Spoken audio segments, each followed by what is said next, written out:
Selamat pagi teman-teman. Puji Tuhan kita masih boleh berkesempatan melakukan ibadah online pada minggu kali ini. Mari kita siapkan hati kita siapkan pikiran kita hanya untuk memuji dan memuliakan nama Tuhan. Kita awali ibadah kita kali ini dengan menaikkan pujian, jadikan kami satu.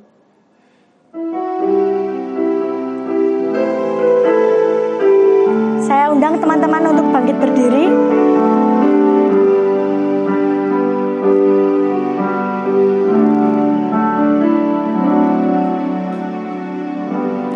Kami rendahkan diri di hadapan-Mu, membawa hancur hati saat berseru, agar kami saling melengkapi.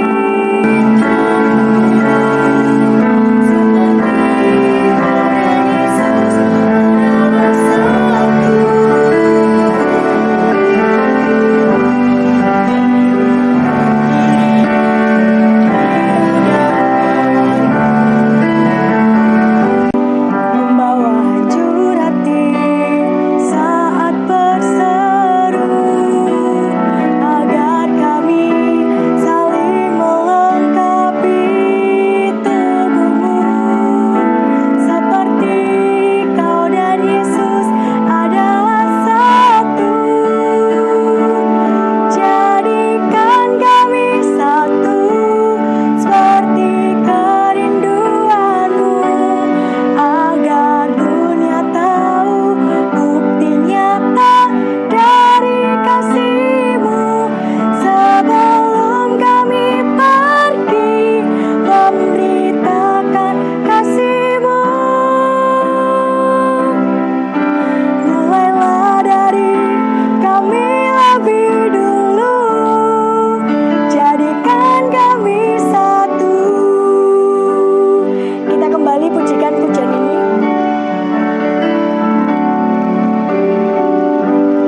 Kami rendahkan diri di hadapan-Mu,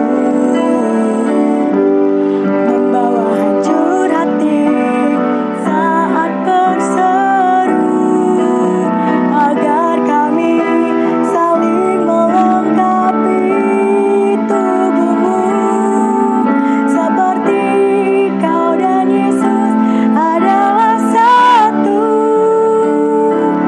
Jadikan kami satu, seperti kerinduan-Mu, agar dunia tahu bukti nyata dari kasih-Mu. Sebelum kami pergi memberitakan kasih-Mu, mulailah dari kami lebih dulu, jadikan kami satu.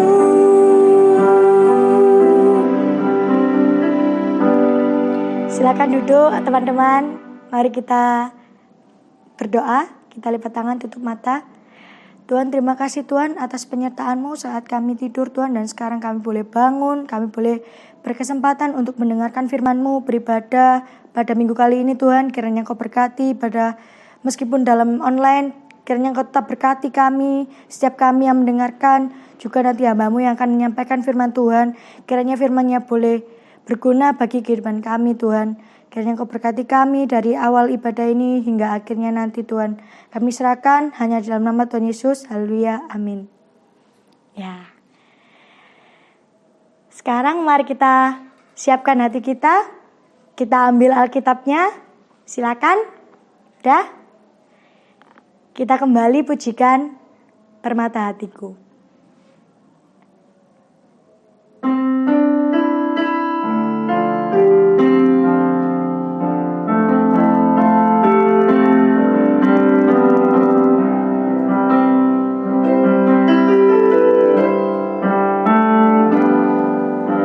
Dengan segenap hati dan jiwaku, ku datang padamu dalam kerinduan.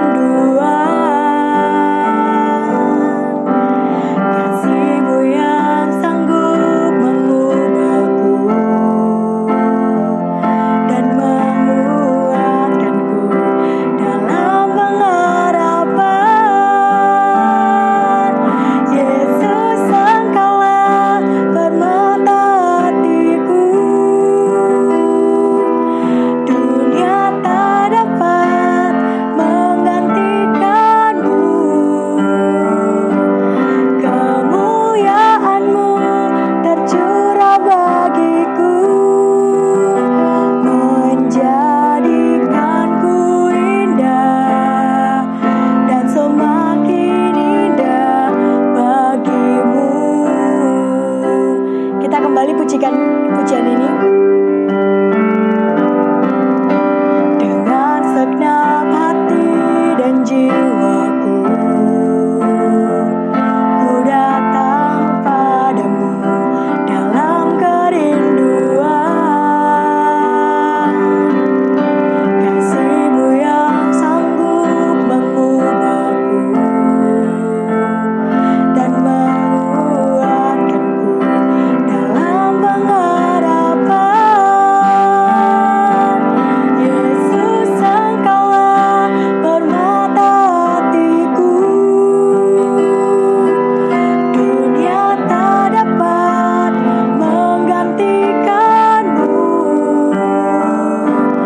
Kemuliaan-Mu tercurah bagiku, menjadikanku indah dan semakin indah bagimu.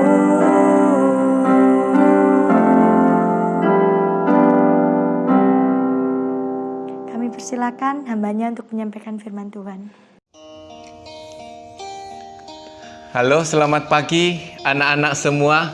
Kita bersyukur hari ini kita boleh berbakti bersama mengikuti kelas sekolah minggu. Ya, kita percaya bahwa semua karena anugerah Tuhan.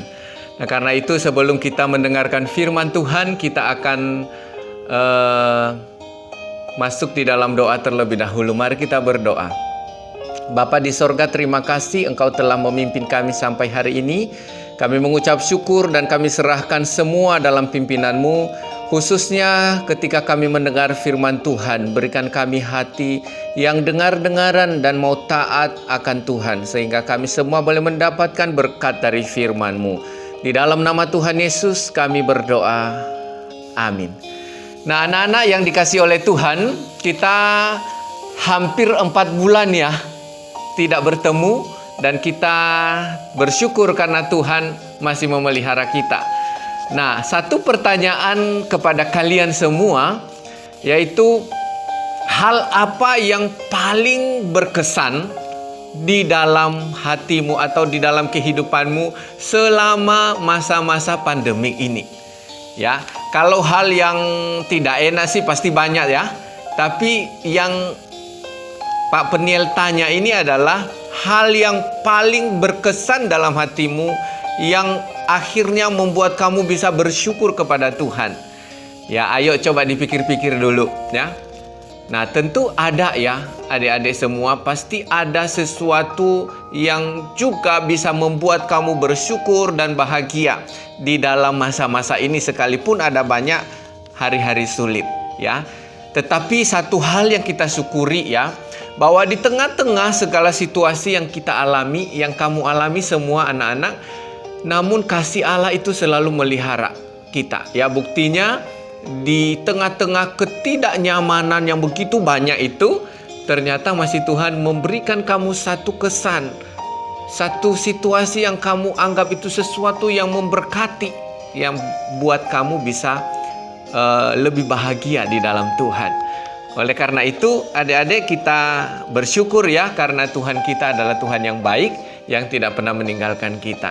Nah, hari ini kita akan belajar firman Tuhan, yaitu tentang kisah Allah ya. Kita belajar tentang kisah Allah ya. Namun sebelumnya kita akan baca di dalam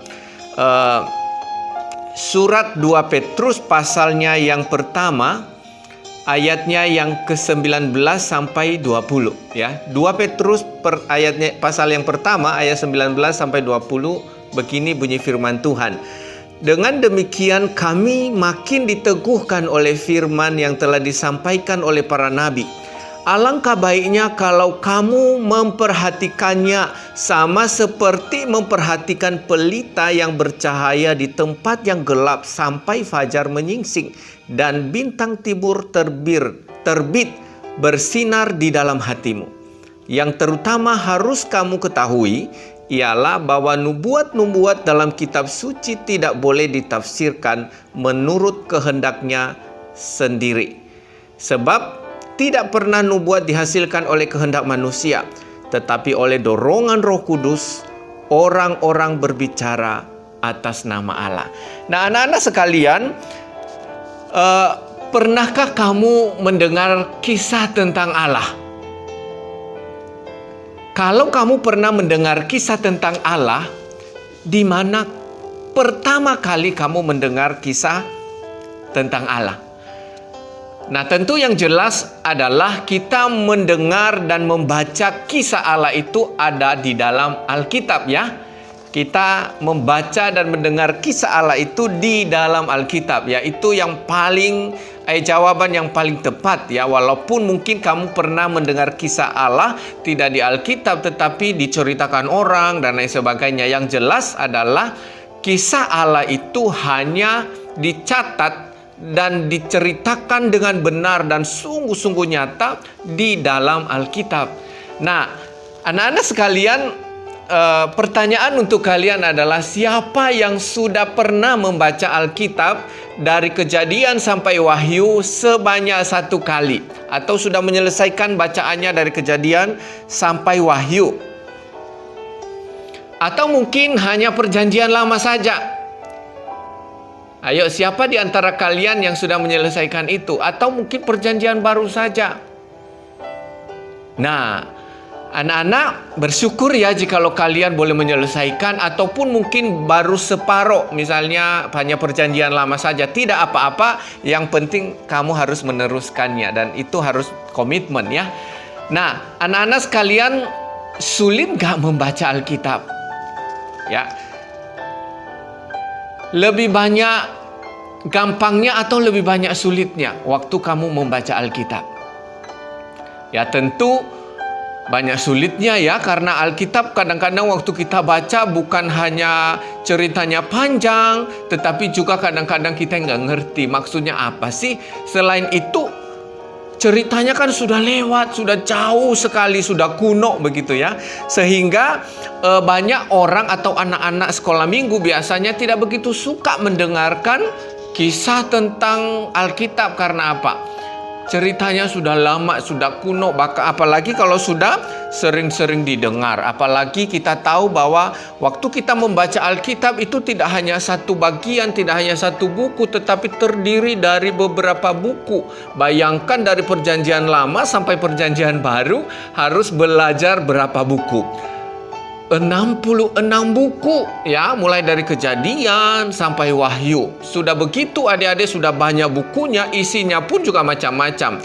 Ada sejarah, ada puisi, ada nubuat, ada Injil, kemudian juga ada surat-surat, misalnya ada pengajaran-pengajaran. Nah, tentu ini tidak gampang kita bisa mengerti dan memahami dengan cepat, ya. Tapi adik-adik, di tengah-tengah kesulitan yang seperti itu, ada satu ini yang mau Pak Peniel sampaikan kepada kalian, yaitu ternyata di tengah-tengah kesulitan kita membaca Alkitab, ternyata anak-anak, Alkitab kita itu adalah kaya dengan segala berita, kaya dengan segala informasi, dan informasi itu masih berlaku sampai hari ini.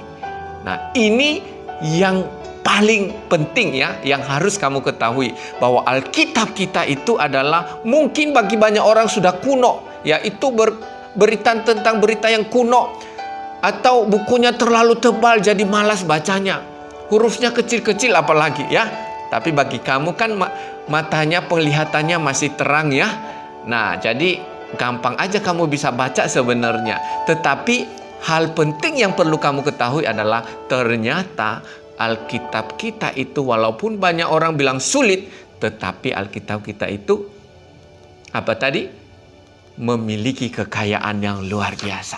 Nah, apa saja yang menjadi kekayaan yang diberitahukan Alkitab kepada kita? Ternyata adik-adik, Alkitab kita itu adalah yang tulis adalah Allah sendiri, ya. Maksudnya begini, memang Tuhan memakai banyak orang untuk menulis, tetapi sumber segala kata-kata, kalimat-kalimat yang dituliskan itu adalah berasal dari Tuhan. Maka adik-adik kalau kita bisa baca itu di dalam Alkitab dikatakan bahwa firman Tuhan itu segala tulisan di dalamnya itu diilhamkan oleh Allah atau diinspirasikan oleh Allah. Artinya apa adik-adik?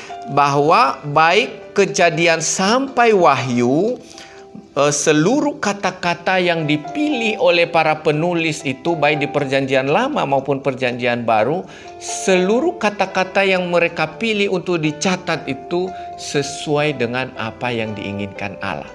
Dan ini adalah bantuan atau pertolongan daripada Allah Roh Kudus, di mana Roh Kudus memakai semua orang yang sudah dipilih oleh Tuhan ini untuk menuliskan apa yang Allah inginkan.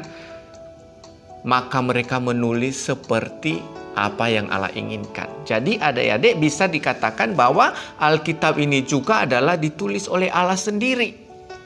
Ya, walaupun tidak dengan langsung dengan tangannya, dia menggunakan tangan manusia, tapi sumber dari seluruh isi perkataan daripada Alkitab itu adalah Allah sendiri yang melakukannya. Jadi adik-adik, ternyata Alkitab kita yang begitu kaya itu kita bisa menemukan bahwa yang tulis itu adalah Allah sendiri. Maka tentu apa yang ditulis di dalamnya dapat dipercaya tidak?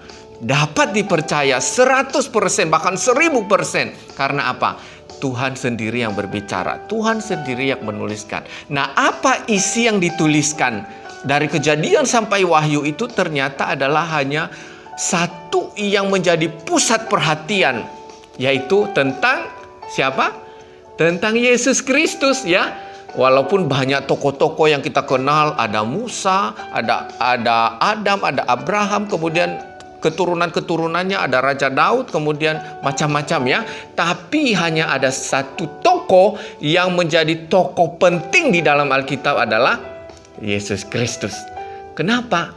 Karena melalui Yesus Kristuslah anak-anak kita semua mengalami penebusan. Jadi Allah merencanakan rencana penebusan manusia setelah jatuh dalam dosa itu, yaitu melalui Kristus. Maka mau tidak mau, baik dari Kejadian sampai Wahyu, yang harus diperbincangkan dan dibicarakan adalah tentang Yesus. Karena dialah yang melaksanakan karya keselamatan itu, ya, di dalam dunia ini. Nah, karena itu adik-adik sangat penting bagi kita untuk membaca Alkitab. Karena Alkitab tidak hanya berbicara tentang siapakah Allah, siapakah Yesus Kristus, tetapi Alkitab juga sangat bermanfaat bagi kita, ya. Sangat bermanfaat bagi kita. Dan apa yang menjadi manfaat Alkitab bagi kita di dalam 2 Timotius dikatakan adik-adik, ya. Kalau kita baca 2 Timotius pasalnya yang ketiga, ya, ayatnya yang ke-16 dikatakan, 2 Timotius 3 ayat 16, di situ dikatakan segala tulisan yang diilhamkan Allah memang bermanfaat untuk mengajar, untuk menyatakan kesalahan, untuk memperbaiki kelakuan, dan untuk mendidik orang dalam kebenaran. Dengan demikian, tiap-tiap manusia kepunyaan Allah diperlengkapi untuk setiap perbuatan baik. Jadi, isi Alkitab tadi begitu kaya, menceritakan tentang siapa Allah. Tapi yang berikut adalah Alkitab juga diberikan kepada kita supaya kita diarahkan menjadi umat kepunyaan Allah yang hidup di dalam perbuatan baik. Apa saja yang dikerjakan Alkitab di dalam hidup kita, dikatakan Alkitab itu atau firman Tuhan itu bermanfaat untuk apa? Mengajar, ya. Jadi memberitahukan kepada kita segala sesuatu yang Allah kerjakan, termasuk karya keselamatan yang dilakukan oleh Allah melalui Yesus Kristus, ya. Yang kedua, selain mengajar, dia juga memperbaiki kelakuan, jadi mengoreksi. Jika ada dosa, jika ada kesalahan, dia koreksi, ya. Maka kita bersyukur kalau kita diberi kesempatan untuk membaca Alkitab. Karena lewat membaca Alkitab, kita bisa dikoreksi. Ada enggak kesalahan-kesalahan? Nah, kalau kita bisa bersedia untuk dikoreksi, maka pasti kita akan semakin baik. Dan yang ketiga dikatakan, dia menegur atau menyatakan kesalahan kita, ya. Alkitab juga menunjukkan segala sesuatu tingkah laku kita yang tidak tepat atau kurang benar, yang tidak benar, maka Alkitab juga menegur kita atau menyatakan kesalahan kita. Dan yang keempat, adik-adik, dikatakan dia mendidik kita di dalam kebenaran. Nah, penting sekali ini, kebenaran itu penting ya, sehingga setiap kita nanti bisa hidup sebagaimana apa yang Allah inginkan. Maka perlu sekali kita mendengar firman Tuhan. Karena lewat mendengar firman Tuhan kita dididik di dalam kebenaran. Nah, karena itu anak-anak sekalian, dengan kita menemukan kekayaan Alkitab dan apa yang ada di dalamnya, yaitu tadi bercerita tentang Allah serta memberitahukan kepada kita tentang siapa kita dan bagaimana kita harus hidup, bagaimana kita harus bertobat, maka apa yang harus kita lakukan? Kita harus menghargai ya. Kita harus menghargai firman yang kita punya ini. Karena melalui firman Tuhan itu, dia mengingatkan kita apa yang perlu kita bereskan. Jadi kalau kita punya dosa, hanya firman Tuhan yang bisa membereskan. Sehingga kita bisa bertobat dan kita bisa berkenan kepada Tuhan. Nah, kalau tidak ada firman Tuhan, tidak mungkin kita bisa menyadari kesalahan kita. Nah, karena itu adik-adik di dalam Amsal ya, kalau kita lihat di dalam Amsal pasalnya yang ke-13 ayat 13, di situ dikatakan, ya, Amsal 13 ayat 13 di situ dikatakan, siapa meremehkan firman, ia akan menanggung akibatnya. Tetapi siapa taat kepada perintah akan menerima balasan. Jadi kita tidak hanya sekedar membaca Alkitab, tetapi kita harus percaya Alkitab yang kita punya, bahwa melalui Alkitab yang kita punya itu kita bisa mengenal Allah semakin dalam, dan melalui pengenalan kita akan Allah, kita pun diperlengkapi menjadi umat yang semakin hari semakin sempurna. Karena waktu kita baca Alkitab, kita dididik, diingatkan, ditegur, ya, kemudian apa? Diarahkan terus, diajarkan sampai kita semua bisa menjadi umat yang hidup di dalam kebaikan. Nah, anak-anak, mau tidak kamu hidup seperti apa yang Allah inginkan? Jika kamu mau hidup seperti apa yang Allah inginkan, maka persiapkan dirimu. Sekarang kamu harus atur waktu untuk baca Alkitab. Pelan-pelan kamu baca. Kemudian kamu juga atur waktu untuk bisa berdoa, memohon anugerah Tuhan, supaya lewat pembacaan firman Tuhan, Roh Kudus bekerja di dalam hatimu dan kamu diperlengkapi untuk memahami kekayaan firman Tuhan yang luar biasa itu, sehingga kamu bisa menjadi anak yang berkenan kepada Tuhan. Kiranya firman Tuhan ini boleh menolong dan meneguhkan kita. Ayat hafalan yang perlu kamu hafal nanti adalah di dalam Timotius tadi ya, 2 Timotius ayat pasal 3 ayat 16 dan 17 ya. Segala tulisan yang diilhamkan Allah memang bermanfaat untuk mengajar, untuk menyatakan kesalahan, untuk memperbaiki kelakuan, dan untuk mendidik orang di dalam kebenaran. Ya, jadi kamu hafalkan itu di dalam minggu ini sambil kamu melatih diri untuk membaca firman Tuhan. Demikian saja kebenaran yang kamu perlu dengar hari ini. Roh Kudus menolong kamu untuk bisa hidup taat kepada Tuhan. Tuhan Yesus memberkati. Mari kita berdoa. Bapa di sorga, terima kasih, kami bersyukur untuk kelas sekolah minggu hari ini. Biarlah firman yang sudah kami dengar boleh menjadi kekuatan kami. Dalam nama Tuhan Yesus kami berdoa. Amin. Selamat pagi anak-anak. Kiranya segala perjuanganmu di dalam Tuhan tidak sia-sia. Tuhan Yesus memberkatimu. Amin.